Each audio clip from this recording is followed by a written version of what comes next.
On today's show, we talk about how couples can rebuild their life after life-altering transitions. We also talk to an awesome mom of adult children who's really frustrated by their decisions and choices. Stay tuned.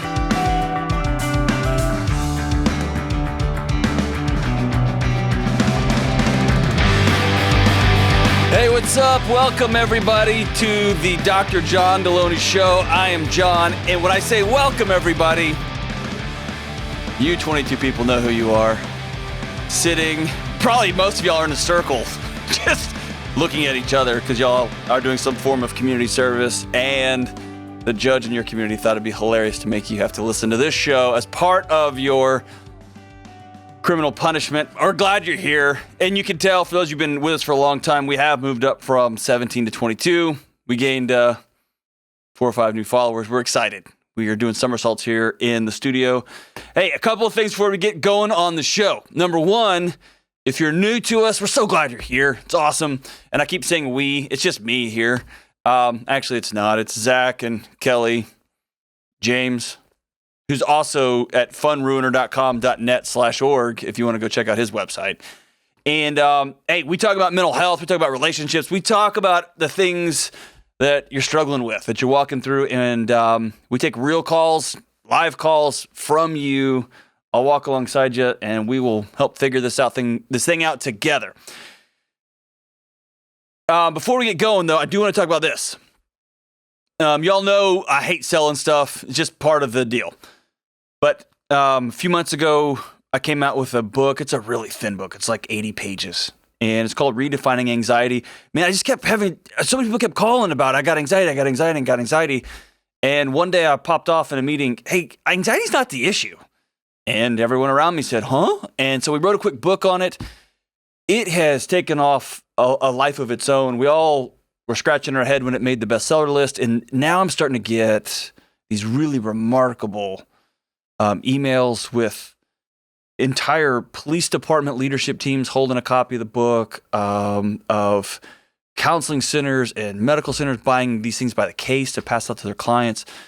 This book's $10. It's low cost, it's easy to read, and it really just cuts through all the nonsense. It's not a 4-inch book on all the neuroscience and mumbo jumbo and theoretical blah, but it just gets right to it. And so if you know somebody who's struggling with anxiety, it's good. It's helping a lot of folks. I'm grateful for everybody. If this book has meant something to you, if it's helped you out, if it's helped you be able to communicate better with someone that you love, man, let me know.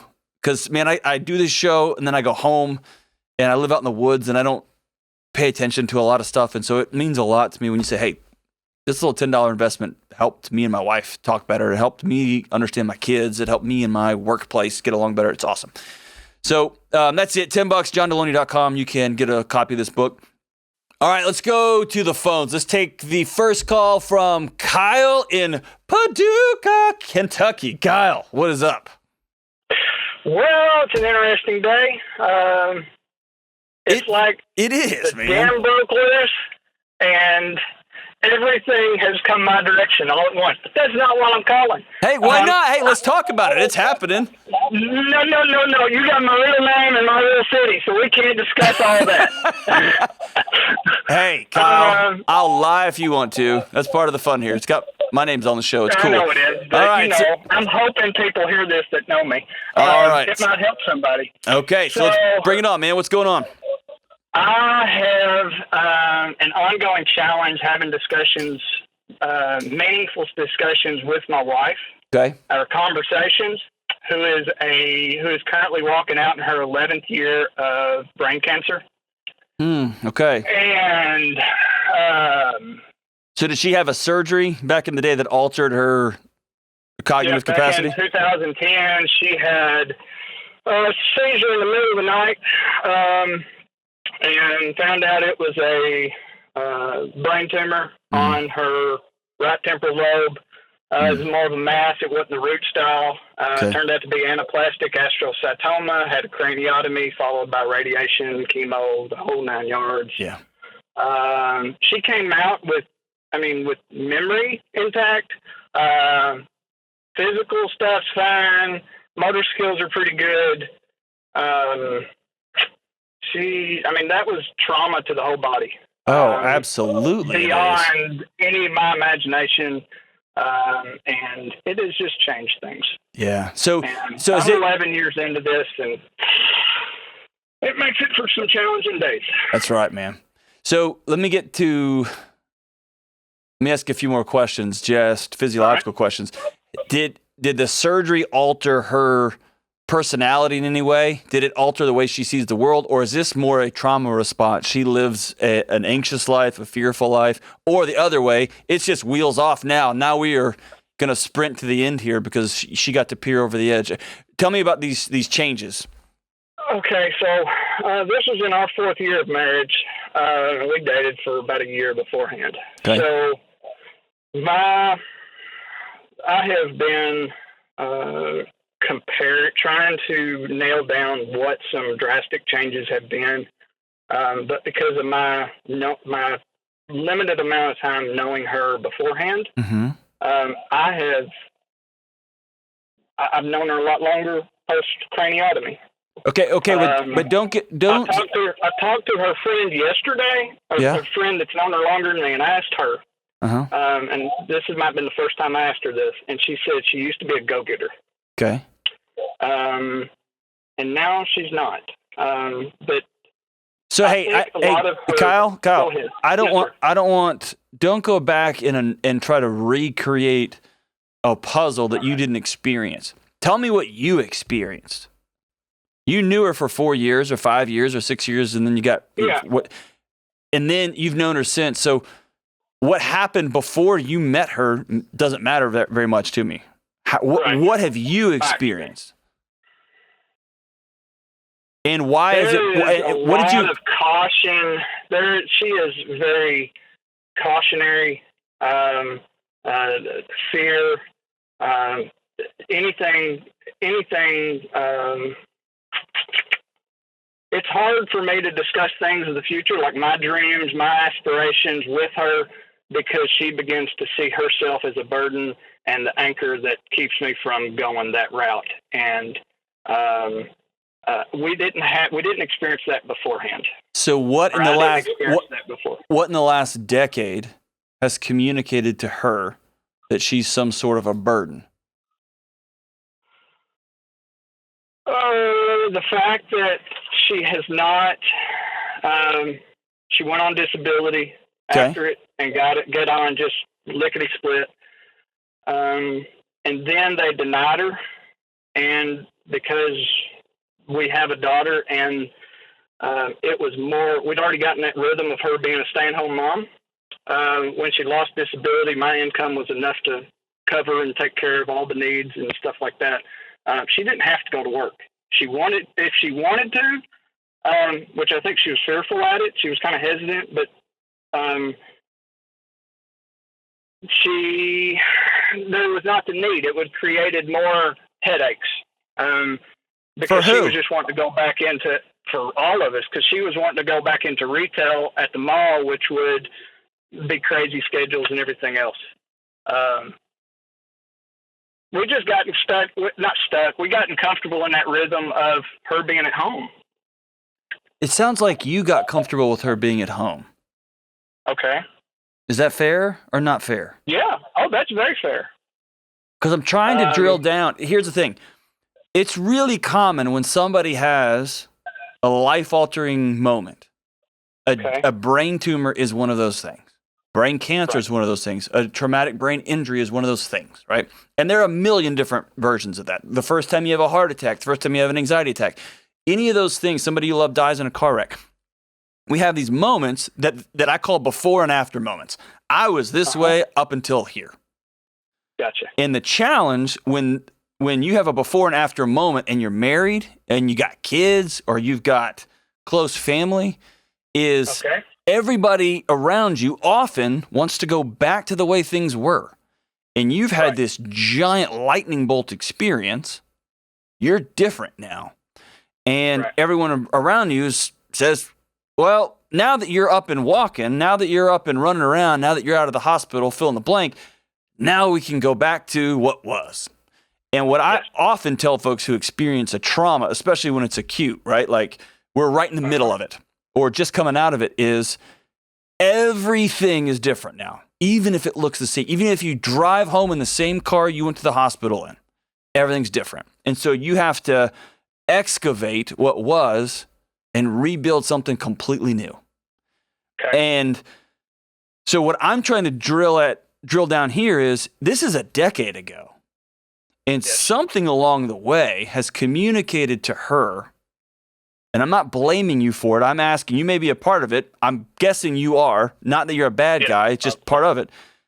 Something has communicated to her over time that what she wants, what her vision of the future is, what y'all's vision of the future is, she's slowing you down. Right. Right? And my guess is your kid's not my guess is, but your kid's 10 years older now. Whatever the things that she wanted to do are now just, I'm so sorry. Or it's just a thing. And when you can't fight and you can't fight brain cancer, right? You got to go through chemo and do those things. But once you're done, you can't have a fist fight with it. You can't run from it because it's in your body. And so what's the other thing when you're under attack and you can't flee and you can't fist fight it? Your body just goes into neutral. That's right. Okay. It just shuts down. It freezes, right? Gotcha. It tries to not be detected by the world. And another word for frozen is an anchor, right? So what I'm asking you is, what about you? How have you contributed to her feeling like she is of value? Her dreams are your dreams and your dreams are her dreams. Or have you contributed to a narrative that she just needs to get on board? Hey, you'll take care of it. Your vision's important, and she can come along for the ride. Probably both of those. Okay. I'm a dreamer. Yeah. And I might have a different ambition in life every year. And I've got to be grounded because I'm at card carrying ADD, full blown. So I've got a shed full of previous hobbies that I'm not ever going to touch again. Okay. Most likely. So so that's a context, not an excuse. I'm not helping. Right? Yeah, I'm not helpful in that. Okay. So here's what I'm asking. There is no cognitive impairment, meaning my oldest friend on planet Earth, the oldest friend I have, is a traumatic brain injury survivor, has very little ability to develop new short-term memories, and often collapses spaces of up to 20 years. And so sometimes out of nowhere, I'll get an email about, hey, here's something that happened the other night, and it happened 20-something years ago. He's got legitimate cognitive impairment, and he's working his butt off in an extraordinary way to continue to work towards it. So that's one thing. Sounds to me like your wife is suffering from a long-term compression of who she has become post-surgery. She doesn't have any cognitive impairment. She's just been living underwater for a decade. Learning new skills, I see when I observe her trying to learn something new, if it presents itself with some type of resistance or challenge, she will back away from that and just her spirit crumbles in a sense. Okay. She feels like failure. Okay. So there's a part of me that wants to jump in there and be like, okay, we can push through this. But there's another part of me that says, no, I've got to let her push through this and wait until she asks me for help. Okay. And then back away again. And so I want to present you a third option. Okay. One of those is to jump in and solve it. Right. Right. And I think your impulse there, like that's my impulse. Whenever I see my wife struggling with something or my kids, somebody that I love struggling with something, I want to jump in and solve it. Then I've also learned that me solving things is not helpful most of the time, right? It makes me be able to get in the car faster, but it doesn't help my kids grow up. It short circuits my wife's development, right? All those things. The third option is I can create an environment where I am stable, where she can be so anchored in that she can try and get frustrated and rappel off the side, and she knows I'm not going anywhere. She knows I'm not going to spend money that we don't have, that I'm not going to fly by night something else. And the moment she gets her foot grounded, I'm off to the next thing and the next thing and the next thing, creating a world where she just quits rappelling off the side because I'm not a stable rock anymore, right? Not saying that the guy's got to be the rock. I'm saying both people have to do it to each other, right? For each other. Okay. And so the third option is to create a universe that she is a part of. Co-create a universe is a better way to say that. Where, man, you can rappel off the edge and try your crazy schemes, and they're balanced and stable enough where she can try hard things, fail, be frustrated, get up again tomorrow, try them again. Right? You see a whole third option here?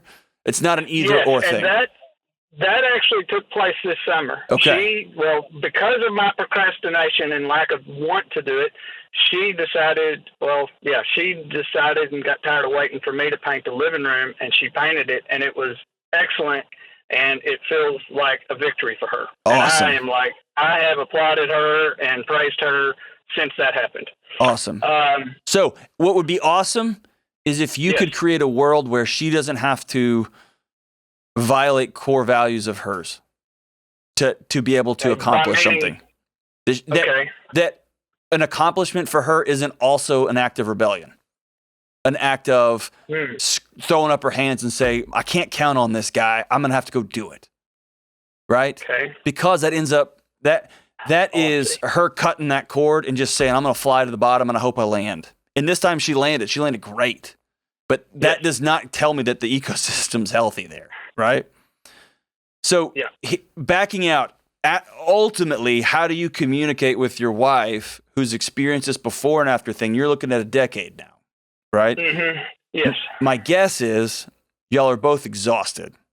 And on the back end of exhaustion becomes high frustration, and high frustration leads to people creating alt universes that don't include each other, right?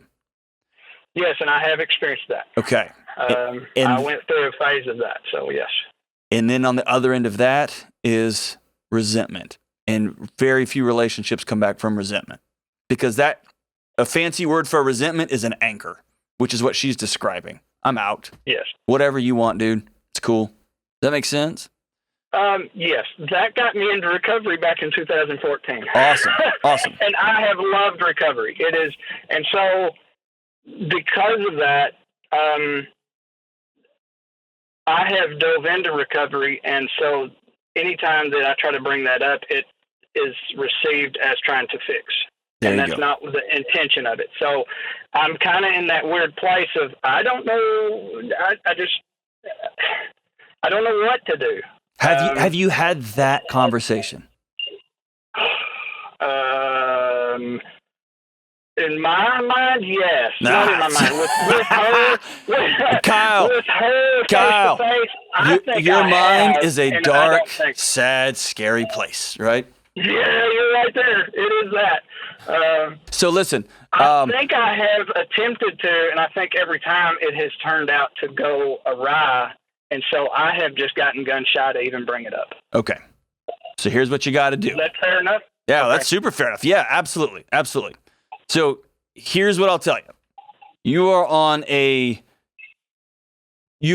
bullet train towards forcing each other into an either or conversation here the next few years. Okay. And that's not a place that you want to end up. It doesn't sound like it. Sounds like you really love your wife. You've been through recovery now, and you want the same healing for your whole household that you're experiencing and. Is that fair? Yes, okay. Very much so. All right. So it's awesome that you want to stay married to this woman, that you love this woman, and now you're saying, all right, I'm out of tools. I don't know what the next move is. And whenever you don't know what the next move is with someone that you really love and care about, the next move is saying out loud with them, I don't know what the next move is, but I'm all in. Okay. In that vulnerability, think of yourself as a porcupine running through life, and that's the moment that porcupine rolls over and exposes his belly and says, you can hurt me, but I know that my approach isn't working. And I'm too invested in you. I'm too invested in us to take one more step in a wrong direction. So I'm just going to stop. Okay. Right? And that cannot come, brother, on the back of a fight. It can't come at the back end of a disagreement. It's got to be a planned conversation that she knows is coming, that you know is coming, that everybody can come in with all the guards down. Because when somebody challenges us, all guards up, we go back to our old routines. I'm protecting me, you're protecting you, I'm good. And my guess is you try to solve stuff because you've got lots of answers and you've got lots of experiences, and she just goes into neutral and says, whatever, dude, and pulls the car over on the side of the road, right? Yeah. So do this. Here's the step. I want you to take her out, let her know, hey, I want to talk. I want to have a dreaming conversation about the future where I don't talk, I listen. And you know what? Even better, Kyle. Even better. Because my guess is at this point, a decade after brain cancer, when you start talking, I bet your wife checks out. You sound like a guy who's, you said you got a garage full of projects. You got a lot of words and a lot of explanations, and I recognize this because I'm you, brother. So I want you to write your wife a letter. Write her a letter and leave it on her pillow. And the letter will say something like, I love you more than anything. And I'm committed to you above all else. I also know that I'm not helpful. I'm hard to be around. I've tried to solve lots of stuff that hasn't been mine to solve. And I've tried to create a future for our family that often doesn't include you. It includes you, but you riding co-pilot to wherever I'm taking us, instead of us both sharing driving responsibilities into this vision of the future. And so I want to go out to breakfast one Saturday morning. We'll get a babysitter, go out to breakfast one Saturday morning, and I just want to listen. I want to listen to you. I want you to tell me your story. I want you to tell me how you felt the last 10 years. I want you to talk to me, be vulnerable, be open, and commit in that breakfast to not saying a lot of answers. It's doing a lot of listening. And what you'll probably find out is after a decade, you had a before and after too. You almost lost your wife. And you went into solution mode, and you went into addiction mode, and then you went into recovery mode. And probably both of you haven't healed from that initial incident. And then you've just taken a Y. And now you find yourself 2 inches apart on a couch from each other, but you're 2,000 miles away. You're living separate lives. You're roommates, right? And you're probably going to need to get a marriage counselor, which is tough for some from a respectable, tough guy from Paducah, Kentucky. It is. But you're going to go first. You're going to tell your wife, hey, I want to do this because I want to be in the long run with you in the long run on this deal. And I'm out of tools. We got to get somebody that's going to teach us some new tools, teach me some new tools, teach me how to listen, teach you how to get that car out of neutral, get back into drive, and me not trying to reach over and grab your wheel while you're driving all the time. But it's, brother, it all comes back to you being vulnerable and you going first and saying the road that we're on, we know where this is going to lead. We're not being successful. We're not. And I want to step back and recreate this whole house. And that starts with me saying, I'm sorry, let's try again. Let's go do this. And Kyle, if you do that, man, she may say, I don't even know who you are, brother. What'd you do with my Kyle? I want him back. Or she may just say, I don't have anything to say. Everything's fine. It's all good. And if that happens, then Kyle, you say, well, I appreciate you. I'm going to go to counseling. I'm going to go learn some new tools. I'd love it if you join me. Because at the end of the day, all you can do is take care of you, right? But it starts with you being brave. And Kyle, let's just be honest. You making this call was brave. I appreciate you. Not a lot of guys in Paducah, Kentucky are going to say, hey, I love this lady. I love my life. I want to honor her the best way I can, and I'm out of options. I'm out of tools. You're a brave guy. Now you got to go look that one woman that you love, you committed to in the eye and say, whew. Let's start healing from the floor up. And I'm going first. All right, we'll be right back. This is the Dr. John Delony Show.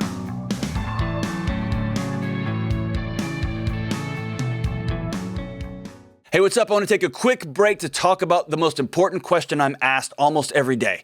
How do I find a counselor? If you can't find a counselor in your area or you can't afford one, I've got a solution for you. I've partnered with BetterHelp for customized online therapy, video chat, text chat, phone counseling. It's a licensed therapist whenever and wherever you need them. Go to betterhelp.com/Delony for 10% off your first month. It's cheaper and it's available all the time.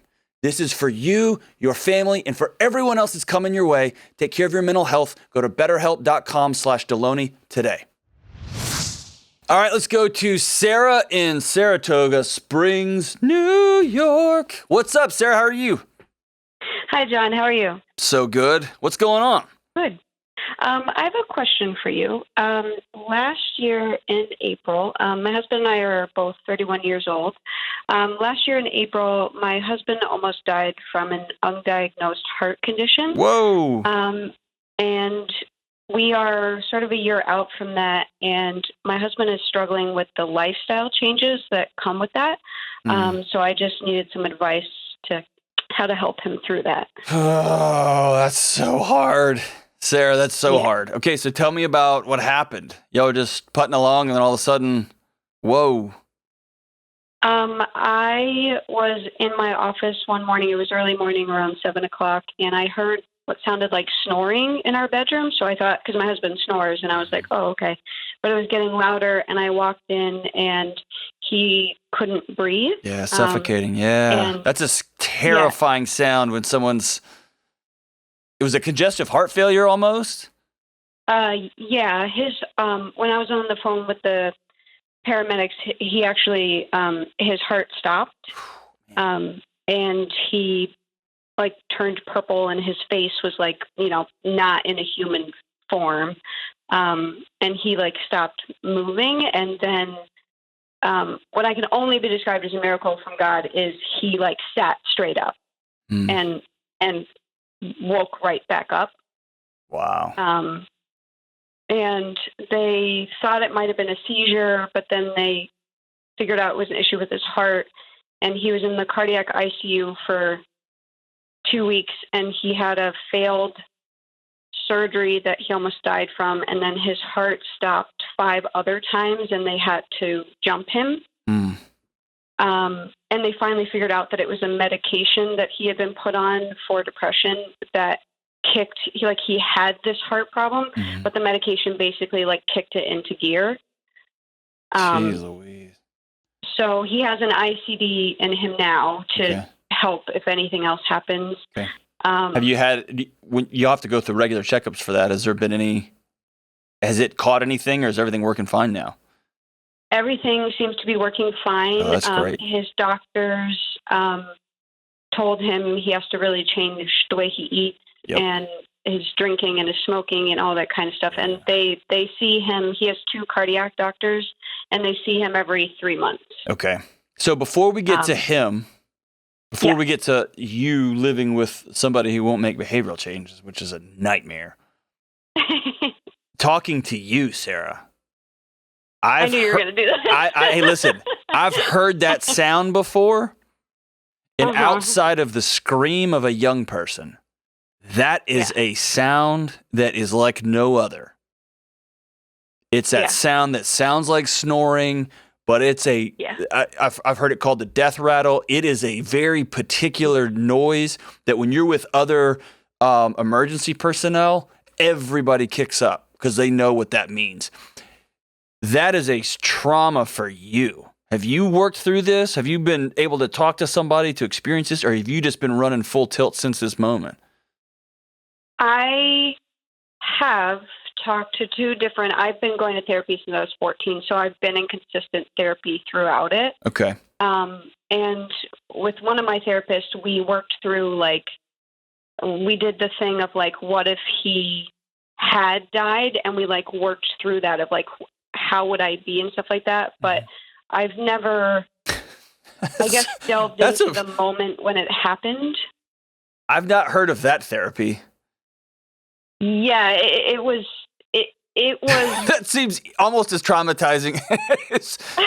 Wow. Okay. Well, whatever. To each his own. Maybe one day I'll call your therapist just to have a conversation. That sounds fascinating. It's like, man, near-death experience. Let's totally experience that, right? Yeah. Wow. Okay. To each his own, right?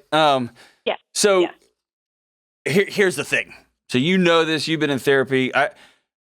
Less therapeutic, more you having a friend to sit with and just be able to weep openly. You've been holding that. Your body's probably been holding its breath for a year. Yes, you are correct. And I every time I walk into the bedroom. Yep. Every time you Or hear a sleep in that sound, bed. yep. Every time you walk out and you're doing something and you hear a weird whatever, or in the middle of the night you wake up and hear him snoring and you reach out to put your hand on his chest, like that is your body in fight or flight. Yeah. Okay? And until you let that cycle through your body and you completely go, whew, that was then and this is now. Yeah. You are intentionally not changing your behaviors. Okay. And that's a mean way to put a trauma response. But I just think a lot of us live with trauma and we just assume that's just the way that's going to be. And it's not. But until you process that, not by imagining what happened if he had just been dead. That's a weird way to experience trauma. But you got to let the cycle run through. Okay. Meaning there's going to come a moment when you're going to have to reckon with those feelings. The fact that you can't control whether he stays alive or not, whether you can't control, whether you control very, very little in your life is basically what handling that trauma response, letting it work itself all the way through, and you can finally exhale. You can finally sleep through the night. Whatever that looks like for you, I just want to highly, highly, highly recommend that for you. Okay? Okay.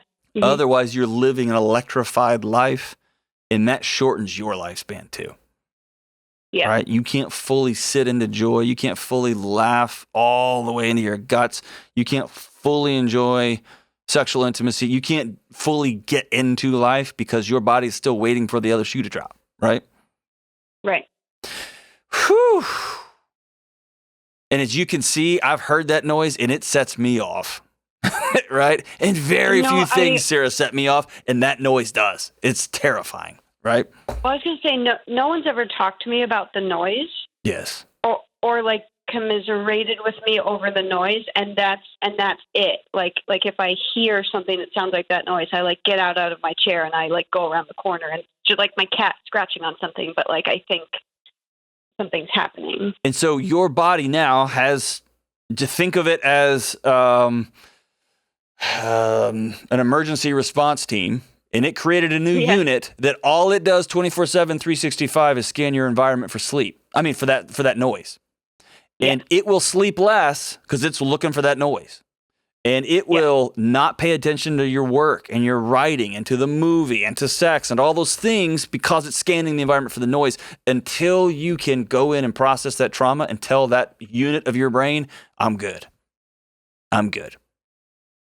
So do I process that with a friend or with a therapist or? Both, and everyone does it differently. Some people take a journal out to the mountains and they come back all better. And some people have to go through a seeking safety program where they work through the actual event and relive it. And they've got they learn ways to breathe through challenges. So when it shows up, how you can work through it, and then it becomes almost instantaneous. It's learning a new set of skills, right? That's what it is. And everybody does that differently. But it's you knowing I am consciously seeking this new set of skills so that when this thing happens, I'm good. And then I'm moving on. Yeah. Right? And then when you process that, then you're going to have to deal with, you're going to be driving your car someday, and the picture of him sitting up in bed, that terrifying look on his face, will flash back in your head. And then you're going to learn to control your thoughts and say, nope, I'm not choosing to focus on that. And you're going to have some backup thoughts that you go to directly. And then you're going to realize, well, I can control my thoughts most of the time. I can't control the lightning bolts, but I can control whether I meditate on that and let my body set off on an entire fear response based on something that's not going to happen again. Right? And then you got to make peace with, it could all happen again, which leads to the nightmare of living next to somebody who's received a terminal behavior change who just won't change, right? Meaning, if you don't stop doing X, Y, and Z, you're going to die. And they go, got it. And then they go home and jump right back into X, Y, or Z. Right? So tell me about your side of that. Like what he's doing or how I'm dealing with it? Both. Well, he has definitely changed his diet, and he lost 40 pounds. Wow, And he's very cool. He's very like healthy, I would say, in his body. But I notice when stress comes up, he goes back to his old eating habits of like, the greasy stuff, like all the stuff you don't want to eat. I know, but Sarah, listen, cheeseburgers make sadness go away for a minute. It's delicious, I know. It just shoves all of my sad feelings down, right? Yes, it does. So good. Yeah. And then after a while, a few hours, they start coming back up. More cheeseburgers. Yes. Awesome. Yep. So he's trading one thing for another, huh?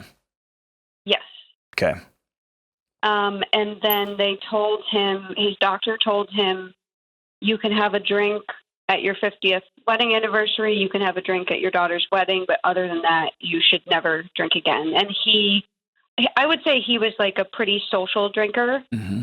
He was not an alcoholic by any means, but like he would have a couple of beers out with friends. He enjoyed a good whiskey. And it was very social for him. Yep. So the thought of not having that, he can't process. And we got to the year mark and we decided at a year we would talk about it. Mm-hmm. And at a year, I said, I feel comfortable with you having 1 drink or 2 drinks a month, but I don't know if I'll be comfortable with anything more than that. Because the doctor said... What's he comfortable with? He is comfortable with what he feels like is right. So he won't tell me. He says, I'm not going to get as drunk as I used to, but I also don't want to be stuck to 1 or 2 drinks a month. So here's the nightmare that is all of our lives. We fall head over heels in love with somebody. We get up in front of our friends and family, some rando pastor somewhere, and our grandparents show up, the ones who are still alive. And if we're religious, we get in front of God and say, I'm ride or die with this one. Mm-hmm. And then you go home and realize I can't control them. Mm-hmm. And then you got kids and it gets even worse. And so what I will tell you right now is any sort of behavior change predicated on that's balancing on what you're going to allow for him will not work. Mm-hmm. And that's heartbreaking. Yeah. And something tells me that there's basically he's been told you got to change your whole life. Your friends, right, your community, the way you engage with the world, all has to be different or you're going to be dead. And as his wife, the person looking in, that's easy. Fix it, right? Because your decisions are going to affect me. But there is an unconscious decision when faced with a major life change of change all of your life or be dead. There's an unconscious, I'll play the dead card. I don't believe it. Happens to other people. Yeah. That we'll deal with it later. That's a problem for, future husband. It's not worth the immediacy of, I need to see my friends today. I miss a dark, smoky room. Which means when you're living out of you can't do these things, it's always a fail. That's why restrictive diets fail 100% of the time. They just fail, right? Right. Versus, hey, me and you have to go create an entire new universe. What we're about, who we are, more importantly, where we're going, why we're going there, and what that picture is going to look like. Mm-hmm. And you have to be as equal co-creator, a co-author, a co-painter of that picture as he is. As long as you're on the outside of this thing, barking orders at him, directing him, then you become his mom. And nobody wants to be married to their mom, right? And nobody wants to be married to their son. It becomes, hey, we got to just redo the whole thing. So you're there in New York. The analogy I use all the time, usually it's when after infidelity. You may have heard me say this on this show. You cannot take, this is a before and after moment, just like the last caller. Everything was okay until his heart said, I'm out, right? Till you heard the man of your life almost be dead in the bed that you sleep in. Okay. Yeah. And I'm being intentionally direct here. Okay. Yeah. You got to go back and look at 9/11 with the Twin Towers. You could never sweep up all that glass and twisted steel and metal and recreate those towers with those same ingredients. You can't. The only thing you can do is take 2 years, excavate the whole thing, clean it all up, completely wipe that slate clean, and then get some great architects, build something new, design and build something new. And now that new tower is strong, it's powerful, it's beautiful, it's a monument to what was, and it's a arrow pointing to the future, right? That's what y'all have to do. The last data I looked at, and I think this is back in 2013, so it's been a while, was faced with a terminal decision. Adult men, 2 out of 7 made the behavioral shift. Wow. Which is dreadful numbers. So number one, don't hold me to that data. That's the last I remembered. And it could have shifted up by then. Number two, that tells me that the behavior, the this or that, isn't the issue. The issue is the ecosystem, the relationships, the what that means. That's what matters. And so what y'all have to do is the hard work of saying, all right, we are starting from square zero, except we're already in it together. And I'm going to heal, you're going to heal, but we got to reinvent this thing from the floor up. Okay. And here's where that really is a risk for you, Sarah. He could say, I don't want to. Yeah. He said that the other day. Okay, so tell me about that.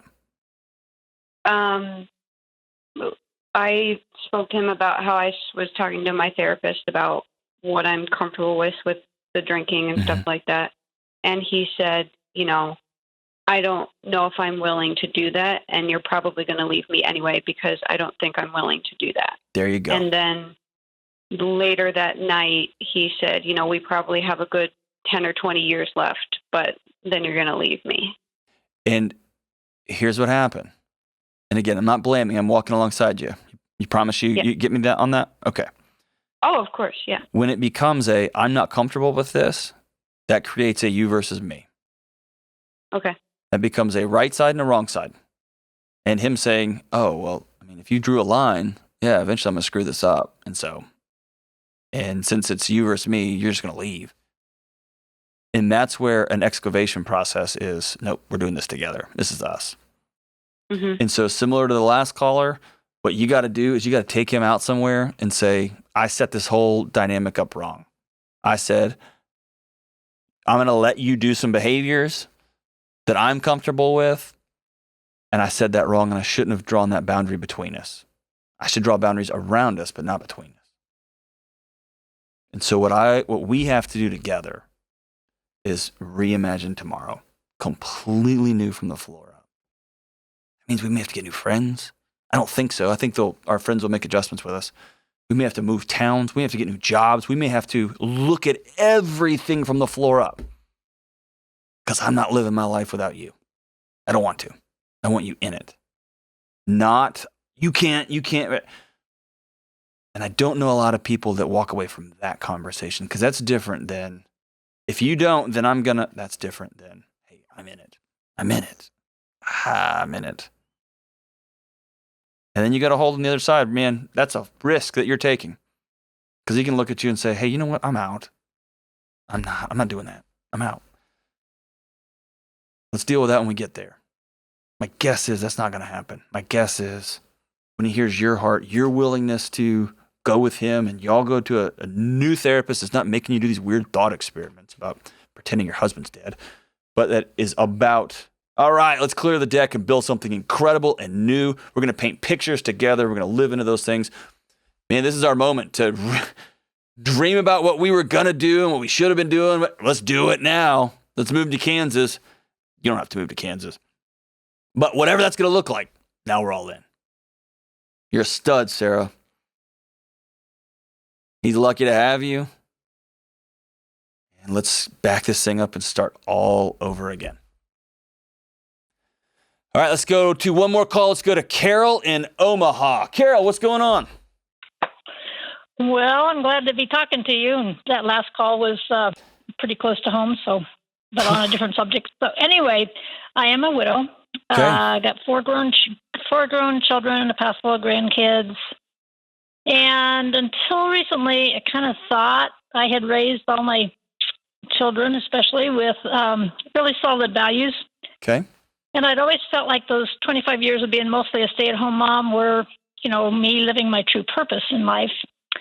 And through the years, I've, as they were growing and declaring themselves adults, I have been given many lessons on how to let my grown children and then my young adult grandchildren make their own decisions as adults.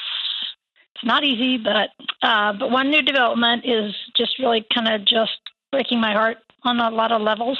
Mm-hmm. So here goes. One of my sons and his wife have recently discovered a lucrative way of making a living that involves gathering fans of her online photos. Fans only? Only fans? Yeah, okay. I have no idea. I'm not asking those questions. I don't even want to. They just told me, they were probably not the kinds of photos that I need to see, and I don't want to put them in an album and show them to my mom and say, here, brag on your grandchildren. Why did they tell you this? How'd this come up over pancakes? Like, hey, Mom, by the way, I opened OnlyFans is a site that like stay-at-home moms or anybody can use, but yeah, it's I wouldn't even tell people what it is in case they look it up. Well, and like it. I mean, it's common knowledge for those younger than you and me. Okay. Yeah. Anyway, it came up because she was able to. I mean, she's earning a lot of money. Okay. They are earning a lot of money, and he's in. They are in it together. They're making it their business, and she quit her job. That's how it came up, and they were suddenly not pinched for money. And so anyway, okay, so there's a lot of I still don't think I would. Hey, Mom, guess what? I don't know. That's beside the point. Yeah, well, we can go back to that if we need to. But, no, I'm good on that. So how can I help? Okay, so you're always talking about people needing relationships and community and stuff. And this one has me, how do I build a community of friends when this is part of what I really need friendships for? Well, I was really proud of raising my kids. I was really proud of myself as a mom, probably too proud. Hey, Carol, you didn't fail. Oh, yeah? Carol, you didn't screw up. You didn't fail. That one's... Carol, you didn't fail. Well, I can't really say I feel like I succeeded. Carol, you didn't fail. Success of raising your kids is not hinge on the fact that they're going to make only great decisions for the rest of their lives. Your time at home with them wasn't wasted. You stepping in the gap when your husband passed away, all of that energy and tears and exhaustion and late nights was not wasted. You didn't fail. They're making decisions that you don't like, but you didn't blow it. There's not something you could have gone back and altered or twisted or changed that would have shifted this outcome. So you got to exhale and drop your shoulders on that one. When you go back and blame yourself, what that does is it allows you an illusion of control that you had any control over the way your son or daughter-in-law chooses to live their life in the first place. And sometimes that lack of control is scarier than blaming myself for failing. And so I need, if nothing else, I'll give you my thoughts on your daughter-in-law and your son, but nothing else. You didn't fail. You loved the crap out of that kid.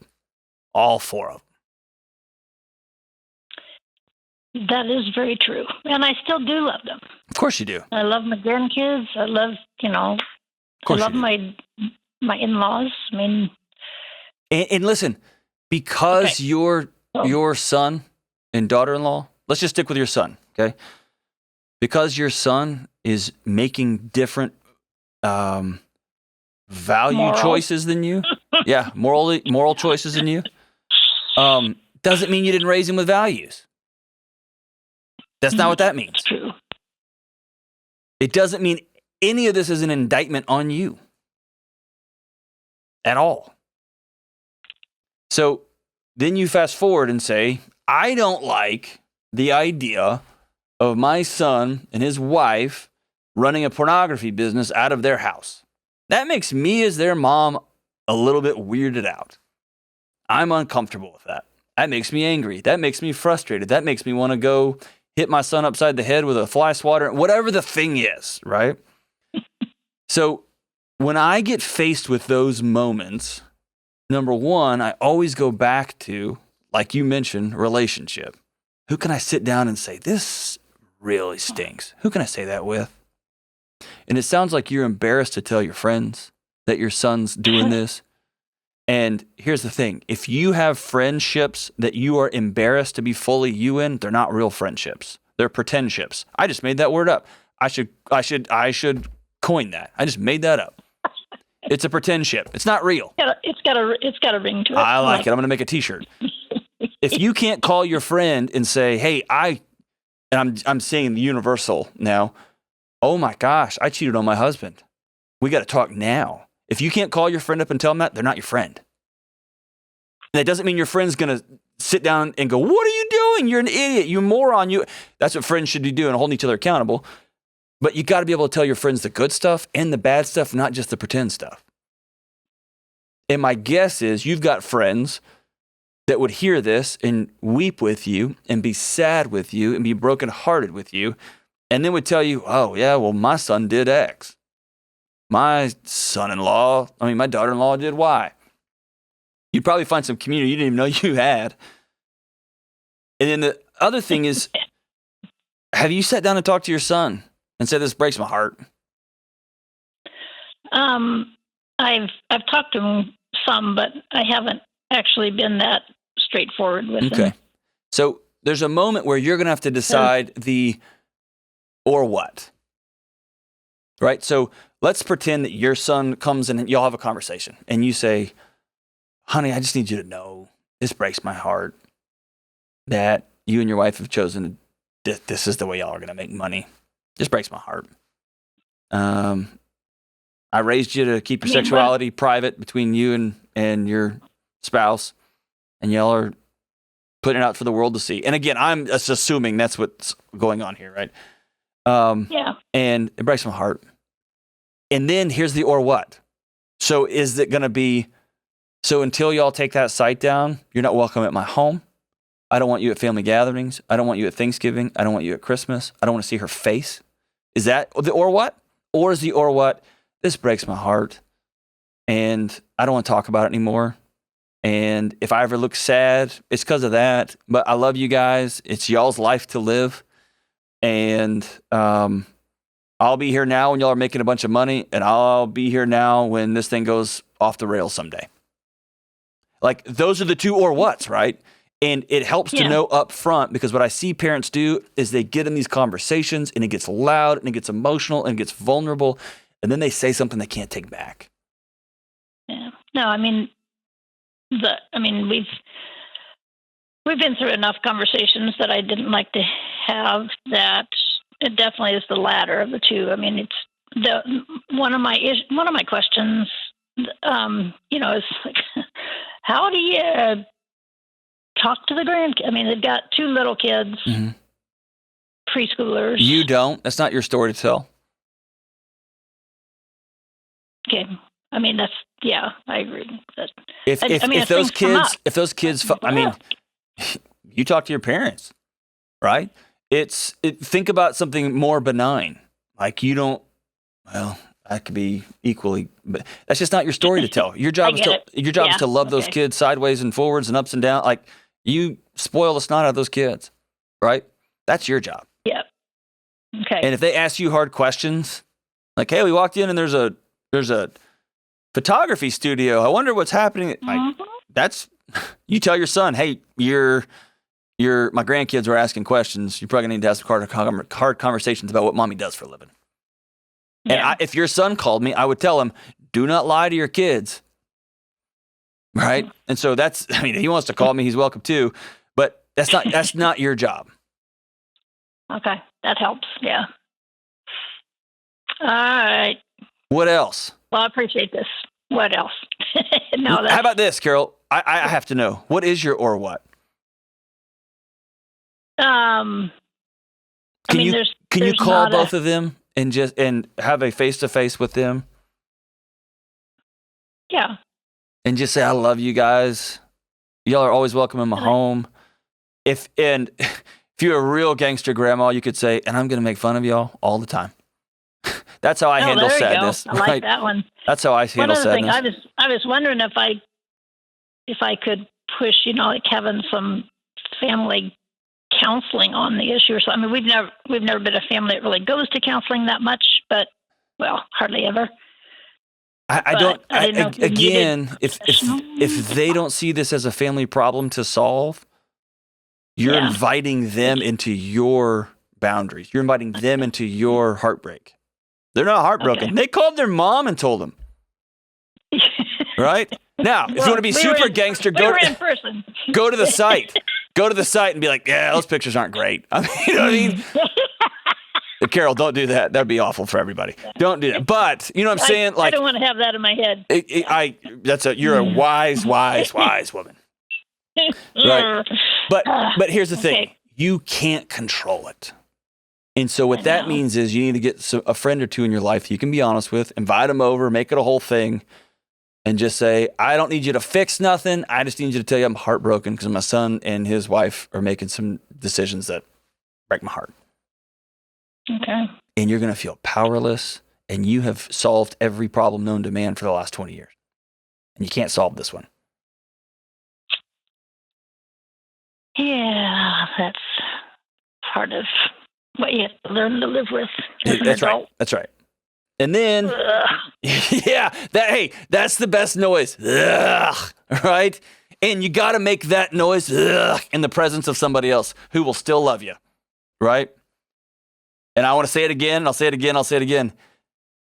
This is not your fault. They made choices, adult, grown-up choices. They got 2 little kids, and they're making adult, grown-up choices. And then now you get to make adult, grown-up choices. Be thoughtful. Understand what your or what is going to be. Control what you can control. And then get around people that care about you to let you be fully you and that will still love you. That will be fully you and will laugh with you and cry with you and be angry with you and make that noise with you. Ugh. And then love the snot out of those grandkids. And you let their moms and dads have those hard conversations. That's not your job. But I think you need to have a open, direct conversation with them because it's going to haunt you until you do.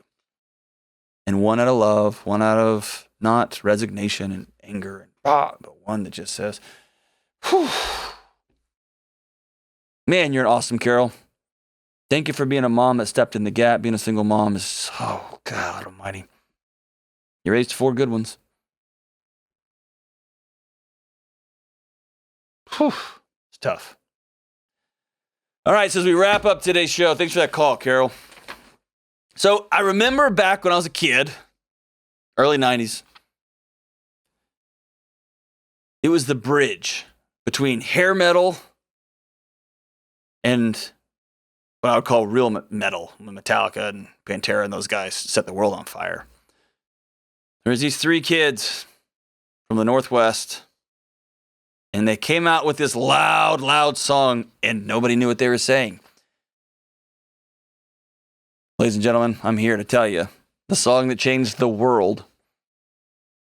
The greatest song ever written. Off the 1991 Nevermind record. The one that brought us from then till now. To Nirvana. Smells Like Teen Spirit. Check out this poetic lyrics, good folks. Load up on guns, bring your friends. It's fun to lose and to pretend. She's overboard and self-assured. Oh no, I know. A dirty word. Hello, hello, hello. How low? Hello. With the lights out, it's less dangerous. Here we are now. Entertain us. I feel stupid and contagious. Here we are now. Entertain us.